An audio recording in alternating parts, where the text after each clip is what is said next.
I'm very excited to be here. Thank you. Recording is in progress. So my name is Dr. Reut Abramovich. I'm a friend and colleague of Professor Giulio Resende, and I'm very happy to talk about my own experience and inspiration from our project in Israel, which is known as DMARS. And if you have any questions, please feel free at the end of the presentation to write it in the chat, and me and Julio or Giulio would be happy to answer your questions. So I'm starting my presentation right now.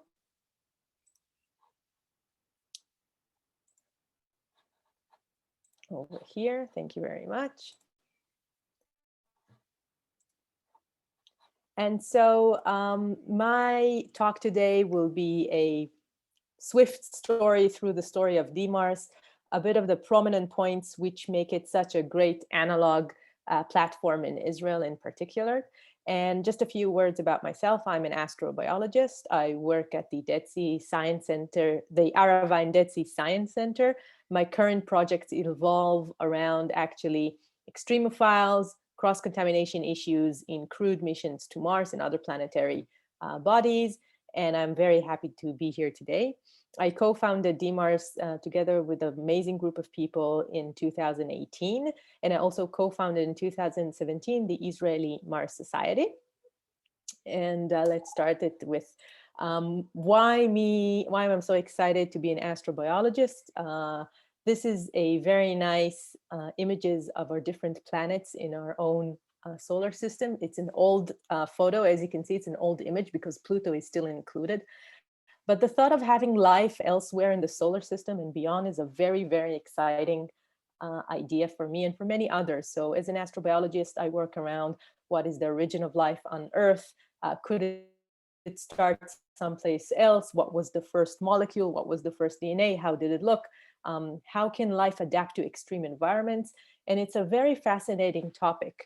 And what's happening today is that all this issue of whether we can really go and live and settle other planets is becoming actually really close to our hearts. And I do believe that in the next 20 years or so, I do think SpaceX, together with other partnership in the industry, will be able to send humans to Mars.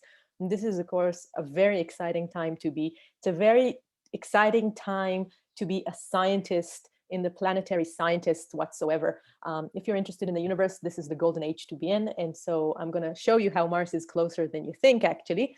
But part of my inspiration is actually what is Elon Musk doing these days and how he's pushing forward the envelope with everything that has to do with human beings living and working in space.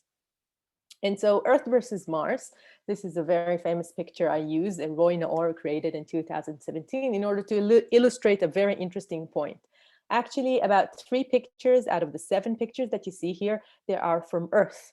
And not just from Earth, even though they're very similar to Mars, they're actually coming from the desert in Israel. They're coming from the southern part of Israel in a beautiful place called the Ramon Crater, which is near a town called Mitzpe Ramon.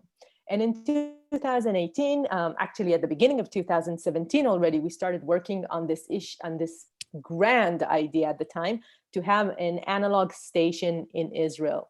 Because we were a group of different people, each of us wanted to do different things. I wanted to practice my science in the field, in an analog, in a space simulation system in order to understand if I'm doing my science correct, can I improve upon my procedures, by my protocols? Can I really detect life forms with the procedures that I know? So I came to it from a scientific point of view, but my other teammates came either from a scientific point of view, or they came from an education, or from a public, or from space exploration. They just wanted to show the public how you can do space exploration here on planet Earth. And together with a lot of volunteers and a lot of collaborations, we were able to pull off the first analog mission in 2018. Basically, the setup was very interesting. We had a hub designed by architect Alon Chikar and Moshe Tzagai.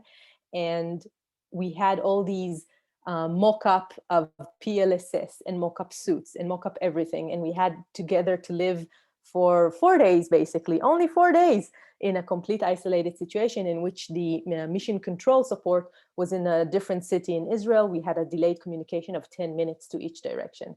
And this was sort of the basic setup. And we had about 100 volunteers and we had a lot of support. What I learned out of this analog mission, and I've noticed that other people who went through analog missions have said similar stuff, is that basically I know today, I feel much more familiar with what kind of a Mars science mission, what it should include, and what are the essentials for it. And the essentials for a really successful Mars science mission are very basic things that allow you to be alive and to communicate with planet Earth. The 5 items listed here, which are communication, energy sources, electricity, a basic resource that we as biological beings need, and the medical response equipment and materials. Those are the most basic items that you're going to need in order to survive in any science mission. We had a lot of issues with communications. Even though you had delayed communication, the fact that you had some sort of communication with your home planet was very important from a psychological and from an operational point of view. Energy sources is really a nagging thing. If we had a very compact energy source, not a really big one. And so you had to know exactly which equipment to switch on and which one to switch off. And when you do science and you use sometimes really big energy hogging materials, such as a biohood or things like that, then that really you need to, the other crew members need to know what's not going to work, because you're using the electricity for that type of science and for that type of operations. And medical responses, you're really far away, you're really on your own, you're completely isolated, and you need to know you need to know by yourself, of course, what kind of medical things you need to know and what kind of procedures in order to support yourself and your crew. So the issue in a really good analog mission is that the obstacles are like in real exploration mode and in a remote isolated area. As a scientist, I have to be super prepared and have exactly the equipment that I need. And sometimes I didn't realize that I cannot carry all the stuff that I needed. So this is an issue that you have to take into operation. I understood how to work under pressure in isolated conditions. Our mock space suits allowed us to go for EVA each time only for 4 hours. And then we ran out of batteries for the communication, for the radio communication. We also had batteries operated fans inside the suit. So they would sort of go to almost to their limits after 4 hours. So everything you want to do, you have to do it within 4 hours, excuse me. And then you have to come back. A lot of teamwork is involved. You have to know the people you go with in order to go to do a successful isolation. I had a really good training with my team. Part of my team were people that I worked before on the Young Astronaut Academy. I'll show photos and stories from that. And it also helped me a lot developing physical, emotional, and mental endurance and positivity. It's like a group therapy almost. You do a lot of teamwork together and you make it happen. You have goals. We had a very specific schedule every day, and it was a wonderful way to see how the team comes together, works together in order to make the science work and work well. This is some videos of stuff happening. Reut, did you get your samples? I think yes. I got my samples, but I have so much work to do back at the lab. It's mind-boggling. Lots of work. Amazing. So exciting. So wait a second. I'm going to open my laptop now, okay? We're going to do the digital microscope just for fun. So doing science is fun. This is a video? So basically, I mean, what you see here on the right side and what you see me on the left side is a really short snippet of what was happening part-time when I was doing my analog mission. Is that on the right side, you see an image of basically a very basic analysis of soil, which you take water, sterilized water, and you take the soil, you take the regolith, and you let it settle in within the jar. And after a while, you can see layers. And according to the content of the layers and according to their width, you can understand what type of soil you have. So this is kind of a really basic science experiments that everyone can do, students can do, other people who are not scientists can do. And we encourage almost every mission that goes out with DMARS to do this type of analysis and understand how you can find out the soil. I'm pretty sure it's going to be basic also for any crew going to Mars. On the left side and on the left bottom side, you can see some of my experiment that had to do with preparation of regolith for 3D printing. We had to take part of the soil, put it with a special binder from the Hebrew University, and to see whether we can later on use it as a 3D printer regolith base to print out perhaps other things, items like rocks or items like building blocks, basically. And on the bottom, you can see that's me with my, sleeping bag and my little beautiful wooden pod. And basically, it was kind of cold at night.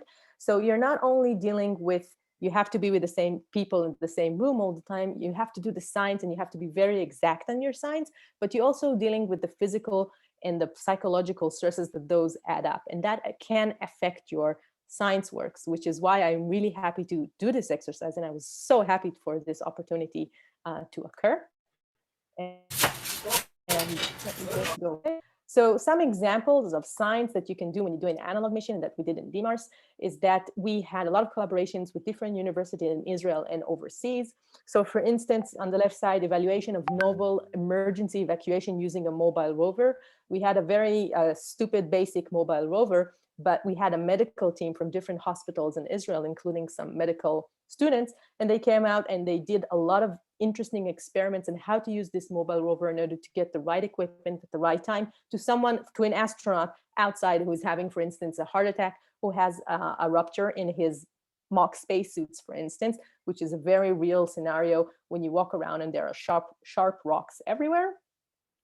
We had backward and forward contamination analysis in a Mars analog in a very nice experiment, which I was a PI and had just been published a few months ago in Frontiers in Astrobiology. And we basically tested and we monitored one of the biggest contamination gaps that we have now is that if we send, when we're sending astronauts, human astronauts and all their equipment to Mars, we're basically building a mini Earth on Mars. And that mini Earth is teeming with life. It's teeming with bacteria in the guts. It's teeming with some bacteria that survived the space, just survived it, whether it's bacillus or actinobacteria or other bacteria that we know today are very resilient to vacuum and to harsh conditions. They will arrive with the equipment. We know that's what's going to happen. So basically what we're looking at the contamination knowledge gaps is that we're looking for a way not only to understand what we brought with us, because that we can do fairly easy, but we want to monitor its evolution and its distribution during the mission, during a length of a mission, to see, for instance, something that came with our rovers is now traveling 200 meters. Did it stay on Mars? Did it inhibit soil? Is it happy in the soil? Does it remain dormant in the soil? There's a lot of interesting questions once you understand that you are putting forward contamination onto a Martian soil. And also backwards contamination is a big issue, how to monitor it. So you get answers, for instance, fairly within 24 hours, that you get answers which are fairly accurate, which you get answers that the astronauts, which not all of them are scientists and not all of them know about molecular and bacteria and DNA and stuff like that. Not all of them would know about it, but you need to find a system which is good for the astronauts, good for their health, and good for the mission and the science to know once you got something Martian in your own habitat, that will be like a world record. So you really need to know a really fascinating finding, and you have to be sure that it's something real from Mars and not some blip on your equipment or something that you sent out and just came back a bit different. It's a big issue, and NASA and the Planetary Protection Committee are working very hard to assess, and we were able to actually put a little bit data into one of these big issues. We were looking at 3D printing operational issues. We were looking at variation in cosmic ray flux measurement at ground level. One of the most fascinating things would be to actually see how different parts in Mars, different places on Mars and its geography, how much cosmic radiation, how much muons, how much neutrinos, how much everything that we do here on Earth, which has a magnetic field, which has an very thick atmosphere, would probably be something completely different on Mars. And we had to simulate it with 2 different teams in DMARS in the first mission. Other, for instance, beautiful scientific experiments that we had, we looked at microbial crust. Part of me in the video before, when you saw me putting some rocks and saying, I'm going to use the digital microscopy, I was like hoping to use that digital microscopy to basically take really good photos, not microscopy photos, more like a really well enhanced photos of the nooks and cracks in some of the microbial crusts that I picked up. In Israel, the desert is actually teeming with cyanobacteria and other harsh environmentally adapted bacteria. So if you have a good microscope and you have it in the right, lightning and everything on your table, then you actually can get a really nice photo already of the crust, and you can send it via your communication lines to your mission control, which within 20 minutes will know that we actually found life on Mars. So I think digital microscopy is a really good tool if it works well. Other operations, we had other experiments about the operations, about the robotics. Psychology is like the biggest, I would say, submissions that we get in every analog mission. I'm pretty sure it's also the same perhaps for the ISS and other places. The really big advantage of having a psychological experiments is, first of all, that they're relatively cheap on material. You don't have to bring something which weighs heavy. It's not necessarily a very complicated experiment where you have to work with the astronauts before the mission in order to understand what do they need to do, when, where, which things they have to pull. It's usually a questionnaire. But the other side of a psychology test is that astronauts are like really active people. They're very fit physically and everything. Like, you don't want them to fill questionnaires for 5 hours. Their time is very precious. Their psychological strength is even more precious. So we always had to balance, and I was the science director at the time for DMARS. So I got all these experiments and abstracts and things, and I was like looking, and some of them were really interesting, but then I realized that I cannot put all of them or all the stuff that I wanted inside the daily schedule of an astronaut. So we had to play with that in order so the astronauts in the field won't feel like a guinea pig, or won't feel like they're just filling up forms all the time. It's a very, monotonous and uninteresting task to do. Another thing that DMARS has allowed, it allowed the public to participate in an analog mission. So this is actually an old photo. We now have, I would say, 5 times the people who have actually been on an analog mission in Israel. And the beauty of it is that, first of all, you see a lot of women. You see a lot of people from different walks of life that are able to participate in this thing and are putting their time aside. We had people from the Ministry of Foreign Affairs. We had biotech people, we had agricultural, we had farmers, we had teachers, we had musicians, we had architects. We had a lot of visionaries that want to come and feel the field, feel the analog mission, understand what it means to do Mars, and put their very precious time into it. And people come out with a very strong feeling about their future, about what it means really to live in Mars. What does it mean for their life here on planet Earth? And they usually come out with a very positive feeling. So this is a short video. I hope you can see it well in my presentation right now, made by Karmit Avidan-Spalter, who was a Ramanaut in 2019. And I think this brings out a very nice side, a bit more explanation of what it means to do a DMARS mission in Israel. There you go.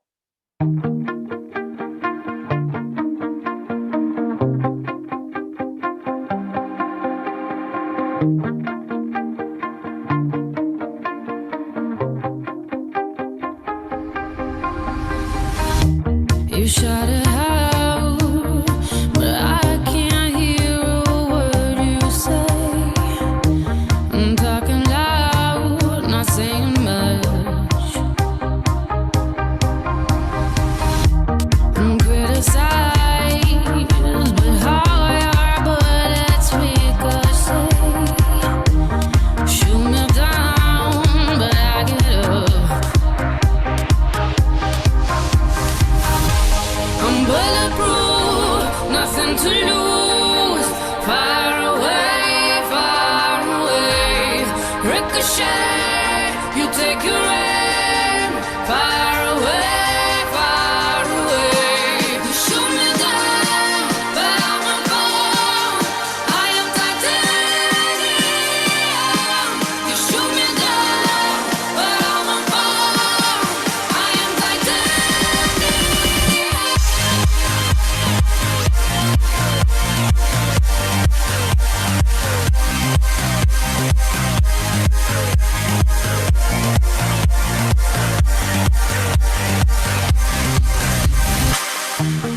Coming down, but it's you who have further to fall. So I would like to take this opportunity and thank again the Karmit Avidan-Spalter for making this beautiful video. It summarized a great positive experience that her team did in 2019. DMARS 03, and they had 11 days together, and they had a terrific time together. And I'm very proud of this team and what they accomplished. One of my latest publication came from their analog mission. And they're now an ambassadors for space exploration in Israel. It's a very beautiful thing to see people go through this and are able to come out so strong and positive about it. One of the things that are happening that was supposed to happen in 2020 is that DMARS was able to establish a good connection with the Austrian Space Forum.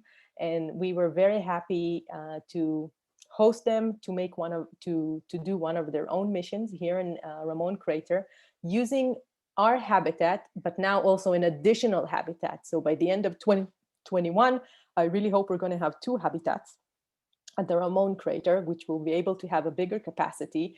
We'll have a probably better infrastructure to it, because the current one was a very, I would say, very basic. Don't tell the architecture that, of course. The architect would kill me. Say, no, it was innovative. Okay. And so there's an international analog mission called AMA-D20. You can follow it in all the media outlets, in the different social media networks as well. It's starting in October this year. I have an experiment there together with other 15, 16 experiments. I can't tell you much about it. You have to follow through the media and the publication, but it's really exciting.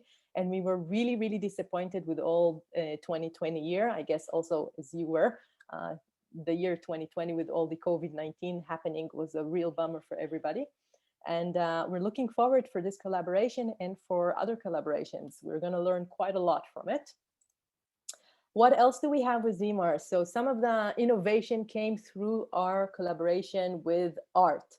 So Alon Chikar, our architect, our main architect and one of the main founders of DMARS, has a really strong ties with design, with art and industrial design, basically, with different institutes in Israel. So he talked with Bezalel, which is the Bezalel Academy for Art and Design.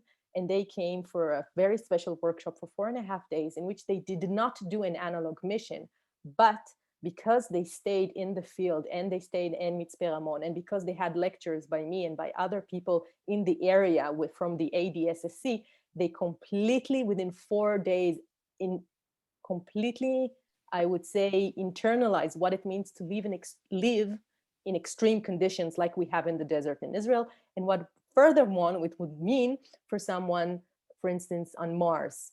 And they came up within 4 days with different projects, different products. On the right side, you can see, for instance, one of the students group came with an idea that you need, of course, some sort of a color coding on the suit itself from the outside. What happens is that you see someone walking, if the helmet is on and everything is on and all the spacesuits are the same, you don't really know what's happening with this person. You don't see his or hers vital signs. You don't see their moods. You don't know exactly what's going on. So they decided they wanted to do some sort of like an electronic kind of a very basic color coding system, nothing like a head display, nothing so fancy, but something that would work anyhow in the field. Doesn't matter if it's very dusty or if it's dark or any kind of other problem. So I thought that was a very brilliant thing. Another student group came up with this little thingy basically they wanted to say something which I don't know what, they asked me many questions during those 4.5 days. And I was like sore throat at the end of it. But basically, I guess they really understood what I was talking about, because one of the things they realized is that because you're so far away from Earth, you don't have enough time just to go through all the data that Earth is sending you in order to understand what's going on in Earth. You need something new to encompass what's the mood of your family back home, what's happening with the world. You don't just want to scroll website after website after website. And mission control itself, they usually see a lot of data. They see a lot of tables with numbers. What is the heart rate? What is the blood pressure? What's going on? How's the REM sleep? You can see it also coming back from the Apollo missions. They knew everything that's happening with Neil Armstrong and Buzz and everything. So they came up with a completely different idea, and I want you to watch it for a minute.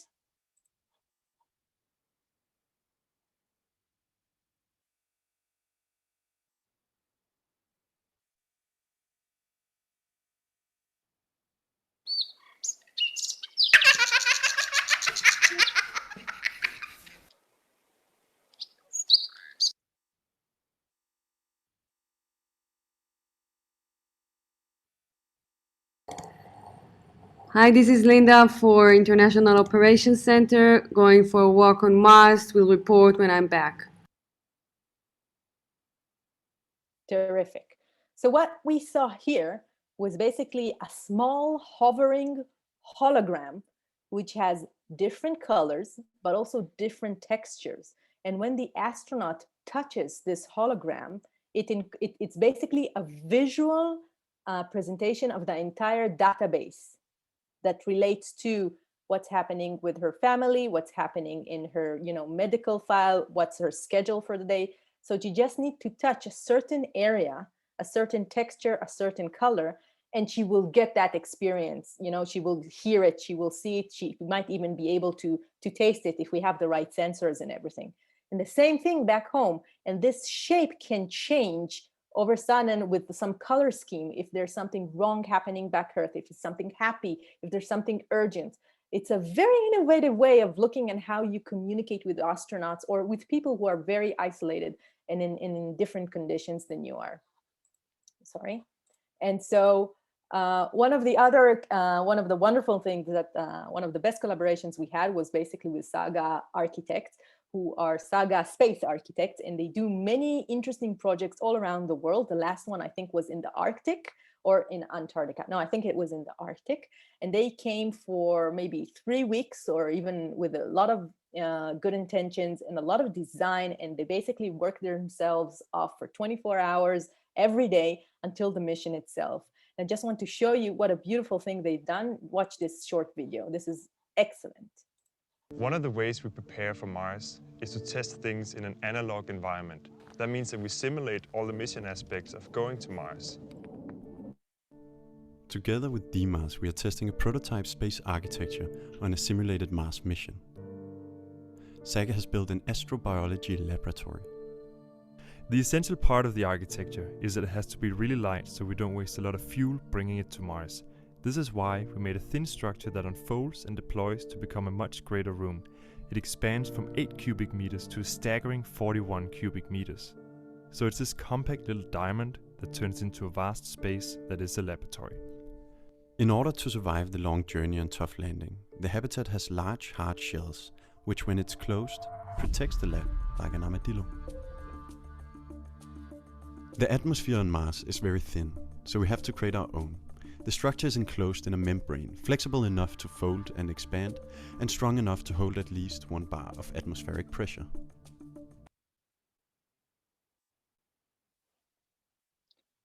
And so they came up with this beautiful lab that you've seen just in the beginning, which had algae inside and had like this really interesting vibe of astrobiology, which include like an earthy component through the algae sleeve, which were bubbling in green around me when I was doing some of my work.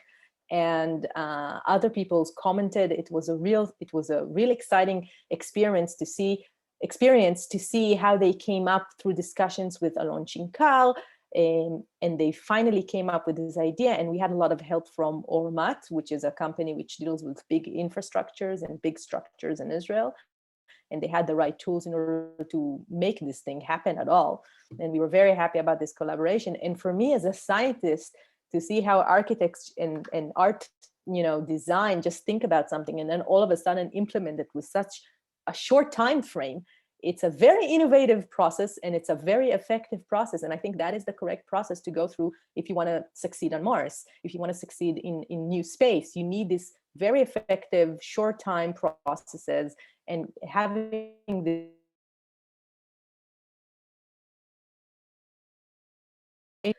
so education this platform. And we started it in 2017, me and Hillel Rubinstein, with the Young Astronauts Academy. It says here, my internet connection is unstable. I hope it will survive. And what you do, how do you train the next generation of astronauts? Have you ever thought? We thought about it a lot. So starting from 2017, we decided that we're not only teaching in classes what is space, astronomy, astrophysics, what is geology, why is it important to know astrobiology and things like that, but we add DMARS to this program. And we take them out of the classroom eventually, This is fun. Of individuals, of high school students. They're aged 15 and they finish when they're like 16 and a half. And it's an amazing progress. It's an amazing progress to see how young, intelligent people, how they completely grasp and how they work as a team to do this analog missions. So this is my team from this year. Hello to the Edu04. We're going to have also their own presentation in about a week as well.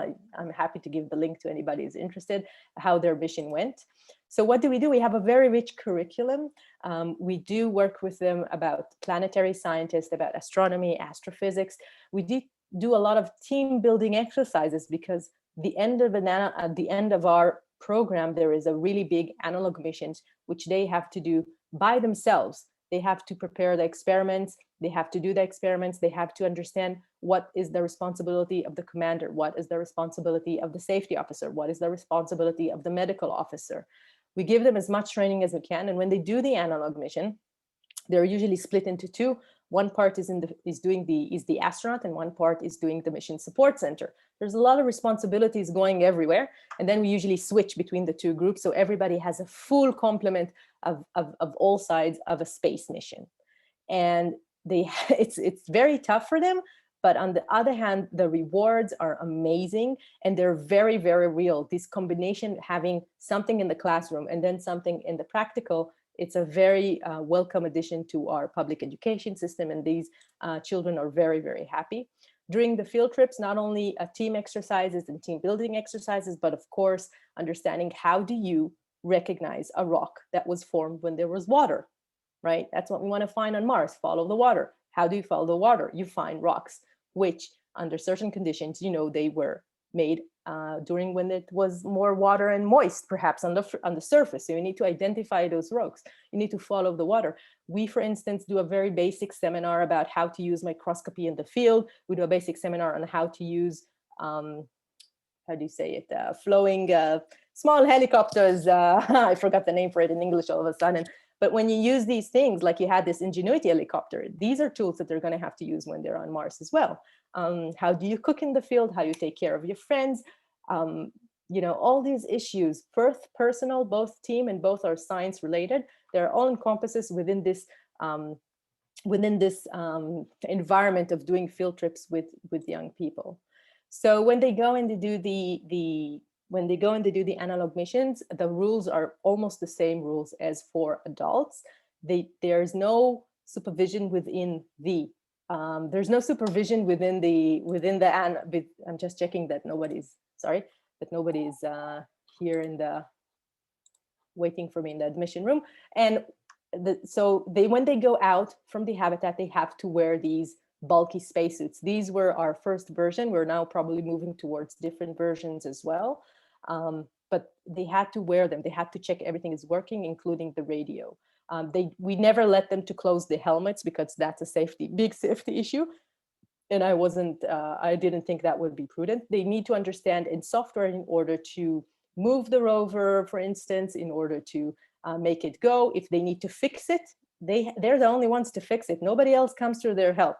And of course, they have to analyze the soil, analyze the bacteria, do psychological tests sometimes if they want to, yes, and do all these together and they have short period to do these analog missions. They have tops maybe 3 to 4 days in total.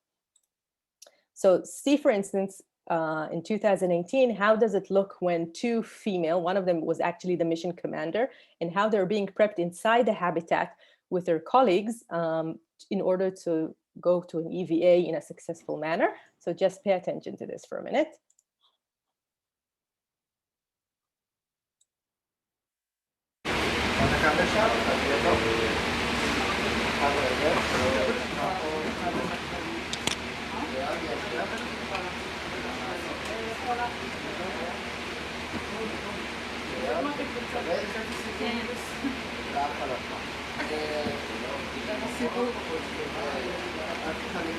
הוא אמר שהכל עובד, אנחנו מנסים בלי.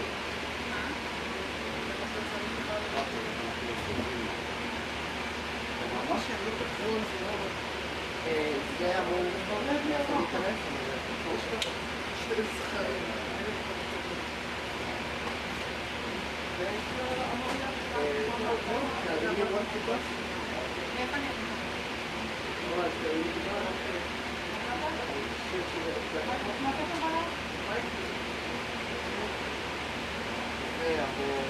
So these are 4 children, 4 students out of a group of 15. And from left to right, you have Asaf, you have Iris, you have Ben, and you have Shalev.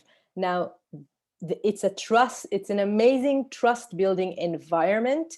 The boys are taking care of the girls at the moment. They're checking their radio comms are connected well. They're checking everything is sitting okay on their heads, on their bodies, that nothing is too painful, so they can go out and for 2-3 hours do their EVA as was planned in advance.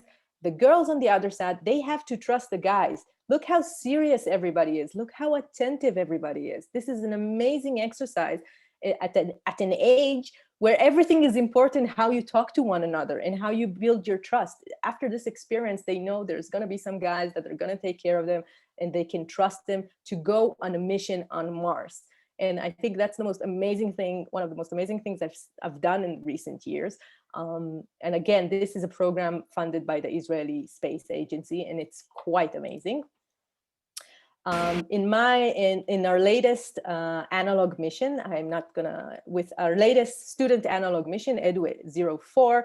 So for instance, they designed by themselves a psychological experiment, which went and said, okay, when you're isolated with a team, there's a lot of things that can happen that can make you feel stressful. So you can have a workload, you can have a conflict with your team members. Perhaps you're away from home and you don't like to be away from home. There's a different routine.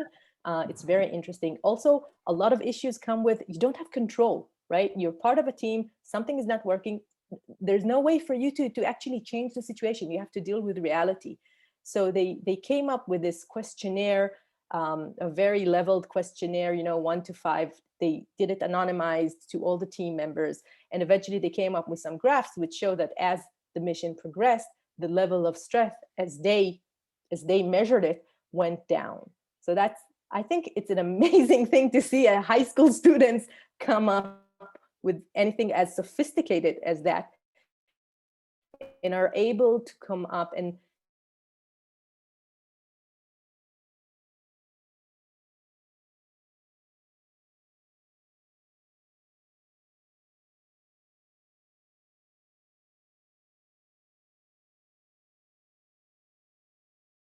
where water flew. Thank you. Recording in progress. She wanted to know where perhaps there were water. So she came up with this entire experiment on how to observe, how to collect rocks and so on and so forth, how to analyze from aerial photography as well as on the ground afterwards, where perhaps water flew through channels and when. And she had this amazing power over her team members, and everybody, had a role in Noga's experiment, like one carrying this, the other carrying the rope. People were helping her in the analysis within the habitat.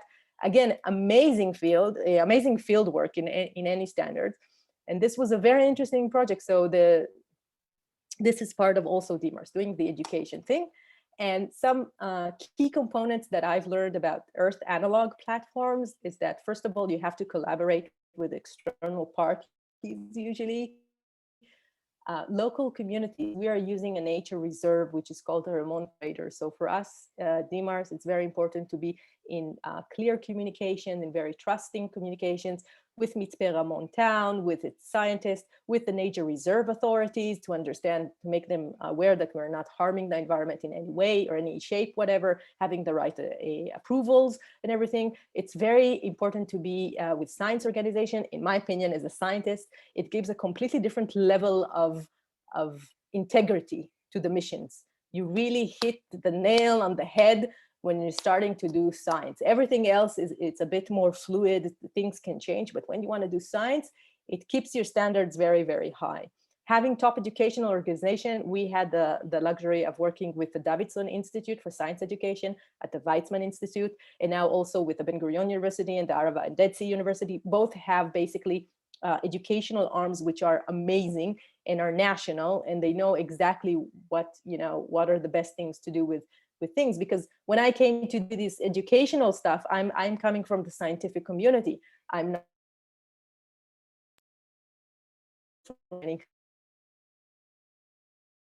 expertise to do really successful analog missions with my students. I find the arts bring a lot of bring the most innovation into these projects. I really, if you're into interesting collaborations today the world until COVID-19 was much more open than it ever was, and you can find innovative solutions all around the world. Connecting with other NGOs, Israel Mars Society, ICA, and etc., will be good for bringing resources, whether it's human resources, volunteers, whether it's funding. And we were very lucky to have the full support of the Israeli Space Agency and the Ministry of Science for the past few years. And that helps a lot in a very different situation when things arise and you need some sort of a help. It also helped to establish our international collaboration with the Austrian Space Forum. For us, what worked well is having some sort of a startup mentality. So it's you start from bottom up, basically. You have a tight, small team. You're not taking no for an answer. You're using every connection you can think of, including your uncles, including someone you knew from high school, doesn't matter. And you make things happen. And you constantly face what I called mini failures or obstacles. That's part of the deal. And you really, really have to be optimistic. Having an analog platform is a complex beast to have in any situation. Some places, let's say high seas or SAM, have biosphere to have NASA to fall back. But I would say that most of our other analog friends and colleagues in the world are very, very private, are very science citizens sort of in a way. So they come from different angles. They don't necessarily have a big brother or big sister to rely on. So you have to be optimistic. You have to work with people who can be realistic but positive about what you can do and what you can't do. Don't work with pessimistic people. It's just a waste of time, in my own experience. Have a focus. If you can aim and design and have clear targets, what you want to do, how many numbers of students do you want, how many equipment do you want, what kind of funds. It's going to help you a lot in order to understand if you're on the right road to success or not. Again, I strongly support having science in Earth analog platforms. It's the real deal. It's really hard, okay? And it's really tough, but it's the real deal. I wouldn't have it any other way. And please, please, please try and have fun. If you're having fun, if you're learning, if you're going to space and you're enthusiastic, then others will surely follow you, will join your project, will help you in any kind of way you want. So Mars is closer than you think.